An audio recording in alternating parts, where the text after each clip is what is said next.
हरे कृष्णा, राधे राधे। आज हम अपने ठाकुर जी के लिए बॉयज़ कलेक्शन में ये सेकंड डिज़ाइन बिब पैटर्न का बनाएंगे। ये इस तरह से हम बनाएंगे। ये बिब पैटर्न है, बॉयज़ के ऊपर बहुत अच्छा लगता है, बहुत कंफर्टेबल भी रहता है। तो आज हम देखते हैं ये किस तरह से बनाते हैं। बहुत इजी तरीके से मैं आपको बता रही हूँ और ये बिल्कुल सिंपल पैटर्न में है। स्टार्ट करेंगे, शुरू करेंगे। शुरू करने के लिए हम सबसे पहले ये टी शर्ट बनाएंगे। ये टी शर्ट देखिए दोनों तरफ से बंद है, देखिए दोनों तरफ से बंद है। ये टी शर्ट आज हम बनाएंगे। इसके लिए देखिए ये हम कपड़ा लेंगे। ये कपड़ा कौन सा है? जो आपका टी शर्ट का कपड़ा होता है। इसको एक्सपोर्ट क्वालिटी का या हौजरी का कपड़ा कहते हैं। ये देखिए ये पूरा खिंचता है बड़ा, जो हम टी शर्ट्स में यूज़ करते हैं। तो बहुत अच्छा कंफर्टेबल रहता है, इसमें बिल्कुल गर्मी नहीं लगती है। बच्चे जो टी शर्ट्स में पहनते हैं वो, ये हमें मार्केट में मिल जाता है। बट अगर इन केस आपको नहीं मिलता है तो इसका एक इजी उपाय ये है कि आप कोई भी एक छोटे बच्चे की टी शर्ट लेकर उससे 2-3 अलग अलग पैटर्न में ठाकुर जी के कपड़े बना सकते हैं। तो ये है। अब ये मैंने लिया है, ये 14 इंच लंबा और 4 इंच चौड़ा ये कपड़ा मैंने ले लिया है। मेरे पास मैसेज आ रहा है कि दीदी इसको हाथ से कैसे सिएंगे, एक बार हाथ से सी के बता दीजिए। तो मैं ये वाली टी शर्ट जो है वो हाथ से सीऊंगी। तो अब इसको इक्वल करेंगे इस तरह 4 भाग में।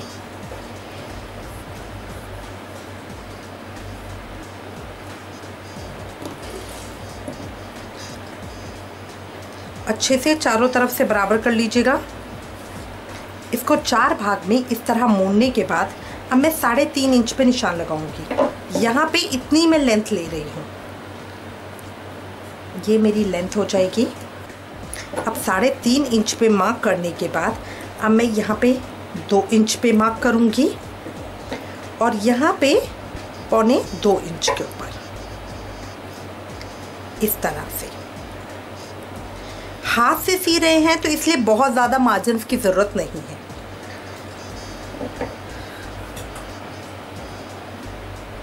अब बाजू के लिए मैं यहीं पे इसको शेप दे रही हूँ।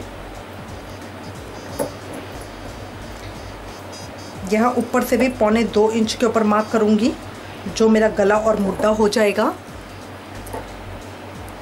और यहाँ से एक शेप इतनी नीचे ले लेंगे, तो ये मेरी बाजू की शेप आ जाएगी। मैं आपको एक डिफरेंट डिज़ाइनिंग में बता रही हूँ, आप कोई भी पैटर्न फॉलो कर सकते हैं। जैसे हमने पीछे सीधी बाजू का किया था वैसा भी बना सकते हैं, तो ये आपके ऊपर डिपेंड करता है। अब ये मेरी बाजू हो जाएगी, ये हो जाएगा। अब इसके अंदर ध्यान देने वाली क्या चीज़ें हैं, 2-3 बातें मैं आपको बता रही हूँ। पहली चीज़ तो आपको देखना है टी शर्ट आपको प्लेन रखनी है या नीचे को डिज़ाइनिंग दे रही है। ये जो हमारा एक्सपोर्ट क्वालिटी का कपड़ा होता है, जिसको हम हौजरी बोलते हैं, जो खींचने वाला कपड़ा होता है, ये देखिए ये अगर मैं इसको इतना खींचूंगी तो ये बहुत अच्छे से स्ट्रेच होता है। जो ये कपड़ा होता है इसकी क्वालिटी होती है कि इसके अंदर धागे नहीं निकलते हैं।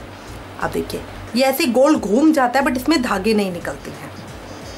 अब जो ये टी शर्ट हमने बनाई है इसमें हमने गले पे सिलाई नहीं दी है, क्योंकि इसमें धागे नहीं निकलते तो बहुत अच्छा लगता है कि हम ऐसे ही पहना दें। और नीचे भी मैंने इसको फोल्ड नहीं किया है। तो अगर आप नीचे फोल्ड नहीं करना चाहते तो यहाँ से ही हम एग्जैक्टली साइज़ के हिसाब से कट करेंगे। और अगर नीचे फोल्ड करना है तो हम एक्स्ट्रा लेंगे, जिसको हम इस तरह से मोड़ कर डबल सिलाई देके यहाँ फोल्ड कर देंगे। तो ये आपके ऊपर डिपेंड करता है, ठीक है। अब मैं मोड़ूंगी नहीं तो मैं इसको सीधा कट कर रही हूँ।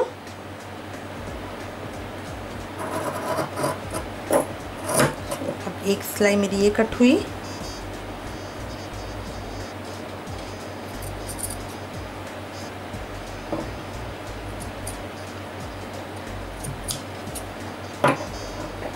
ध्यान देना है नीचे वाला कपड़ा हिले नहीं।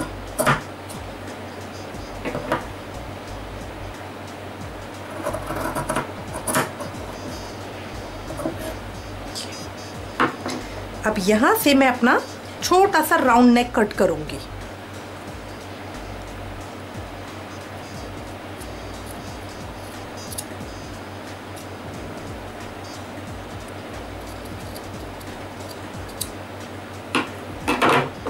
बहुत बड़ा नेक नहीं करेंगे क्योंकि ये कपड़ा बहुत खिंचता है, तो इजीली अपने आप स्पेस बना लेता है।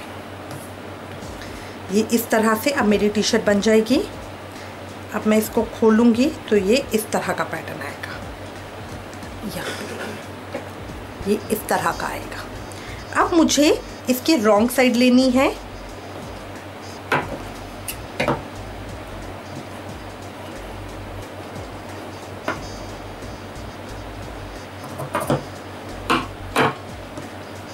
अब मैं इसकी रॉन्ग साइड लूँगी।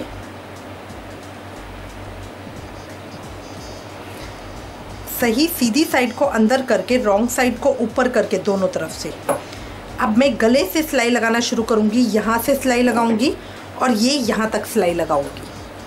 उसके बाद यहाँ से लेकर यहाँ तक ये पूरा ये सिलाई होगी, ये पूरी सिलाई होगी और ये पोर्शन सिलाई होगी। नीचे का और गले की सिलाई नहीं करेंगी।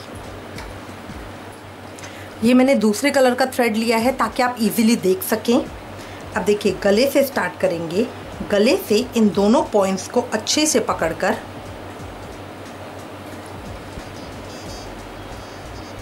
एक दो बार अच्छे से यहाँ पे, क्योंकि जो हमारे कॉर्नर्स होते हैं ना वो खिंच जाते हैं। जब हम गला पहनाएंगे ठाकुर जी को और थोड़ा सा खींचेंगे तो यहाँ से सिलाई खिंच ना जाए, इसलिए हम एक दो बार अच्छे से इसको राउंड राउंड घुमा लेंगे इस तरह से। अब इसके बाद जो हमें सिलाई करनी है, अपने धागे के आगे की तरफ सुई डालनी है और इक्वल ज़रूर कर लीजिएगा। धागे के पीछे से उसको निकालना है। धागे की आगे की तरफ सुई डालनी है और धागे के पीछे से उसको निकालना है। धागे के आगे की तरफ सुई डालनी है, धागे के पीछे की तरफ इसको निकालना है। धागे के आगे की तरफ सुई डालनी है, पीछे की तरफ इसको निकालना है। ये देखिए, ये बखिया टाका होता है, पीछे से बिल्कुल एक लाइन आती है, बहुत अच्छा रहता है, बहुत मजबूत होता है।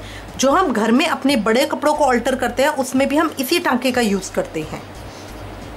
जो हमारा थ्रेड आएगा उसके आगे सुई डालनी है और पीछे से देखिए धागे के पीछे से निकालनी है। ये हमें पता चल जाता है कि धागे का पीछा है।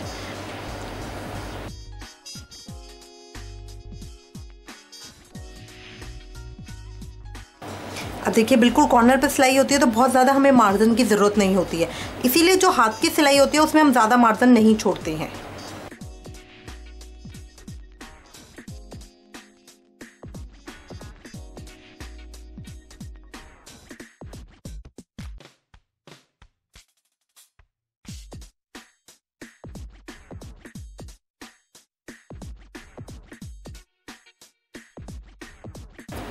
अभी मैं बाजू के कॉर्नर पे पहुंच गई हूँ।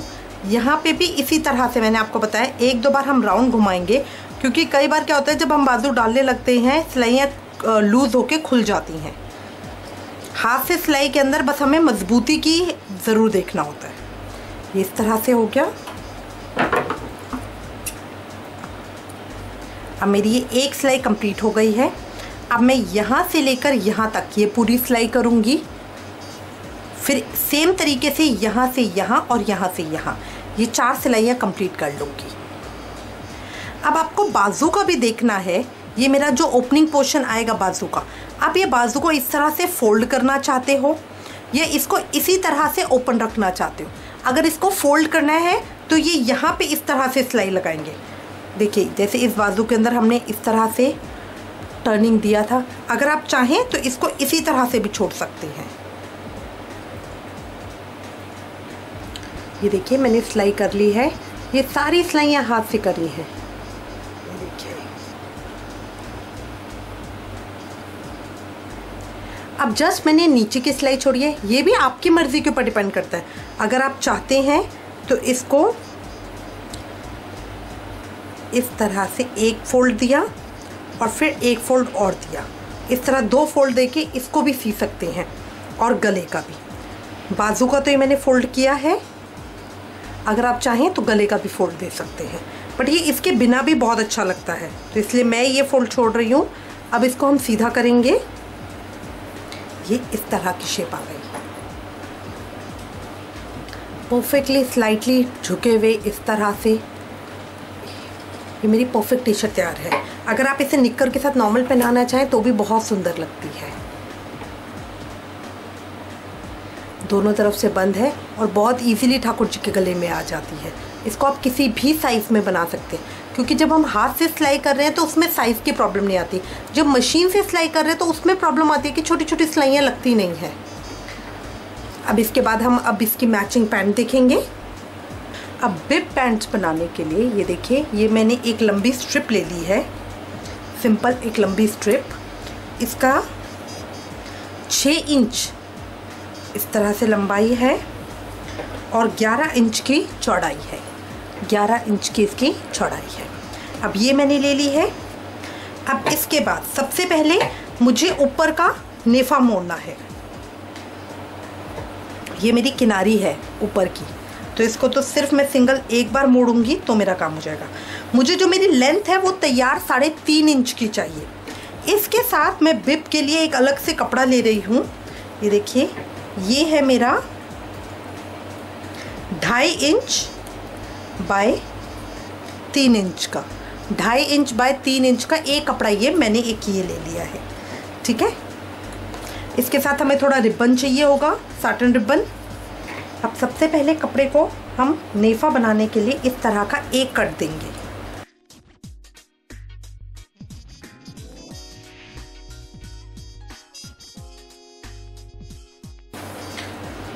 एक कट नेफा का दे दिया है। अब नीचे से 2 बार इस तरह मोड़ूंगी अपनी पैंट्स के लिए।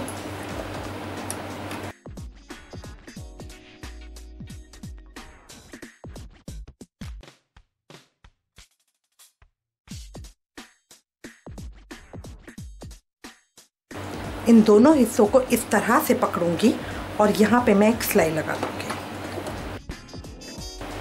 ऊपर का नेफा छोड़ देंगे सिलाई से। अब जो मेरा मिडिल पोर्शन है, इसके साथ इसको यहाँ मिलाऊंगी, या आप एक काम कर सकते हैं, इस तरह से करके अब यहाँ इसको इक्वल करूँगी। 4 पार्ट्स में मेरा हो गया है। अब नेफे की साइड से 2.5 इंच ऊपर से छोड़ूंगी। ये 2.5 इंच का मैं अपना नेफा बना रही हूँ। तो 2.5 इंच मुझे तैयार चाहिए, इसका मतलब मैं 2.25 इंच के ऊपर मार्क करूँगी। ये 2.25 इंच पे मैंने मार्क कर लिया है। 2 इंच की मोरी बनानी है, यहाँ पे ये 2 इंच पे मार्क कर लिया है। अब इन दोनों मार्क को मैं मिला दूँगी। अब इन दोनों मार्क को मैं मिला दूँगी। यहाँ से लेकर मैंने 2.25 इंच पे मार्क किया, क्योंकि जो मेरा ऊपर का नेफा आएगा वो 2.5 इंच मुझे तैयार चाहिए, तो इसलिए मैंने 2.25 इंच पे मार्क किया, क्योंकि मेरी सिलाई भी आएगी। यहाँ से मोरी मुझे 2 इंच की चाहिए, तो यहाँ पे 2 इंच के ऊपर मार्क करके इन दोनों को मैंने मिला दिया है। अब इस हिस्से की मैं कटिंग कर लूँगी।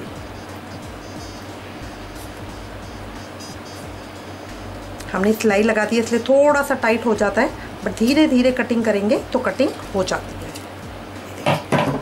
बिल्कुल सीधा नहीं करा है, हल्का सा टेढ़ा कट दिया है। अभी इस तरह से आ गया। अब इन दोनों को पकड़ूंगी, इन दोनों को यहाँ पे और इन दोनों को यहाँ पे, इसको पकड़ के अब मैं यहाँ पे एक सिलाई लगा दूँगी। इनको पकड़ के यहाँ पे एक इस तरह की सिलाई लगा दूँगी। सिलाई लगाने से पहले अगर आप चाहें तो यहाँ पे मैचिंग का रिबन लगा सकते हैं, ताकि वो एक पूरी गेटअप आ जाए। तो यहाँ पे भी मैं एक रिबन लगा लूँगी। इसको फोल्ड करके बस सिंपल एक सिलाई के साथ रिबन लगाना है। ये थोड़ा सा फैंसी रिबन है जिसमें बीच के अंदर ये तार डली हुई है।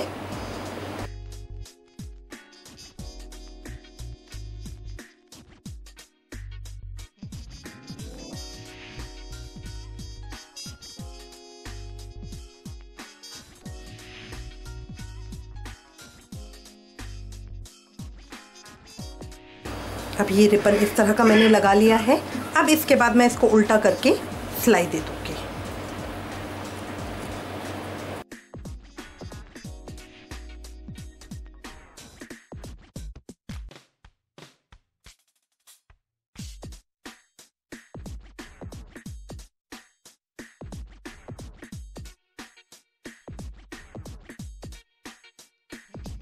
तरह की सिलाई आ गई है।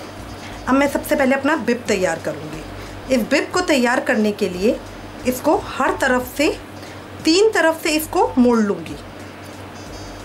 इस तरह से, इस तरह से और इस तरह से सिंगल सिंगल मोड़ की सिलाई लगा दूँगी।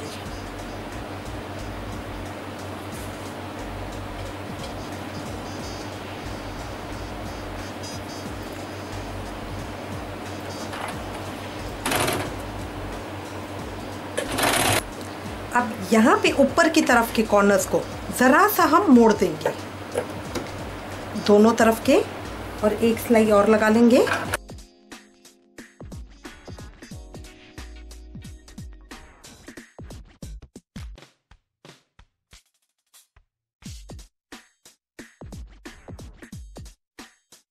देखिए, ये मैंने दूसरे कलर से सिलाई ली है क्योंकि थोड़ा सा डिफरेंट लुक अच्छा लगता है, ठीक है। और यहाँ पे मैंने पॉकेट की सी लुक दे दी है इस तरह से वी बना के, तो जो हमने पीछे मोड़े थे वो भी हमारे मजबूत हो गए और ये थोड़ा सा डिफरेंट एक अच्छा लुक भी आ गया है। अब इसके बाद अब इसको मैं सीधा कर लूँगी जो मेरी पैंट्स हैं।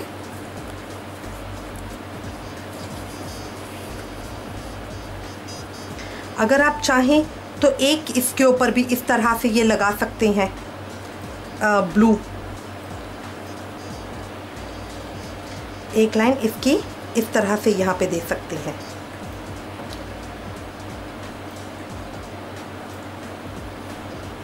और नहीं तो इसको सिंपल छोड़ के अब हमारी बिब भी और पैंट भी दोनों रेडी हो गए। अब इसको जॉइन किस तरह से करेंगे? सबसे पहले हम अपना इलास्टिक लेंगे,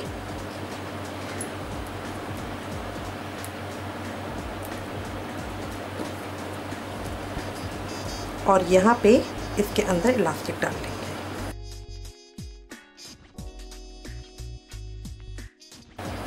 अभी दूसरी तरफ से इलास्टिक खींचेंगे जितना टाइट हमें करना है, बहुत ज़्यादा टाइट भी नहीं करना है, जितना अच्छे से उनकी कमर के अंदर ये घुस जाए।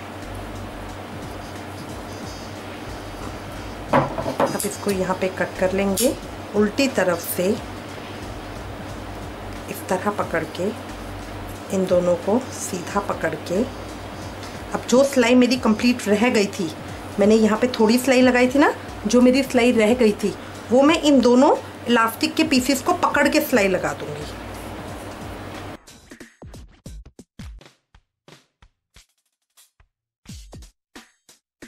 ये पैंट्स में रेडी हो गई। अब जो मेरा ये बिब था उसको मैं इधर लूँगी, इलास्टिक के बाद ही कपड़ा इस तरह से खींच के, ये मेरी पैंट की सीधी तरफ है और ये बिब की उल्टी तरफ, इन दोनों को इस तरह से रख के इसका सेंटर देख लेंगे कि बिब का सेंटर कहाँ आ रहा है, उसका सेंटर इस सिलाई के साथ मैच करना है। इलास्टिक के नीचे से लगाएंगे सिलाई,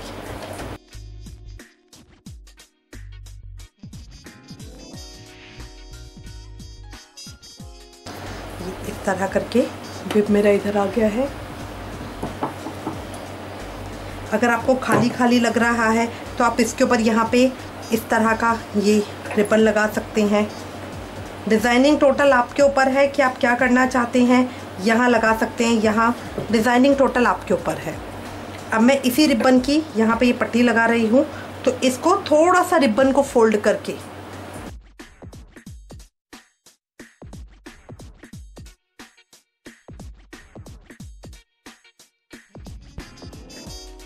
ये देखिए इस तरह से आ गया। अब इसके बाद इनको मुझे यहाँ पे सील करना है।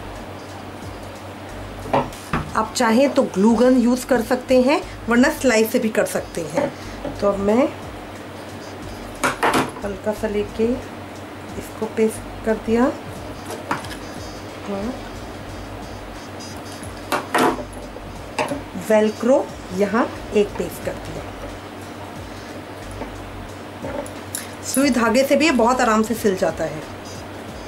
अब थोड़ा सा ये इसके अंदर और डाला और ये हम क्रॉस में लगाएंगे, तो ये पट्टी यहाँ पे इस तरह से आएगी। इसको मैंने वेलक्रो को थोड़ा सा बड़ा रखा है ताकि ये मजबूत रहे।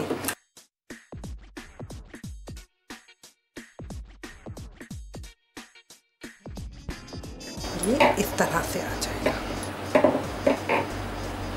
ये मेरा तैयार हो गया है। ये मेरा बिब सेट तैयार है। देखने में सुंदर, बनाने में आसान। इसको आप चाहें तो हाथ की सिलाई से, पेस्टिंग से भी बना सकते हैं। आई होप आपको ये अच्छा लगेगा। इसको आप बहुत जल्दी ट्राई करोगे। इससे रिलेटेड अगर आपके पास कोई भी कमेंट्स या सजेशन है तो प्लीज़ हमें लिखिएगा। Please like, share and subscribe. Thank you. Hare Krishna.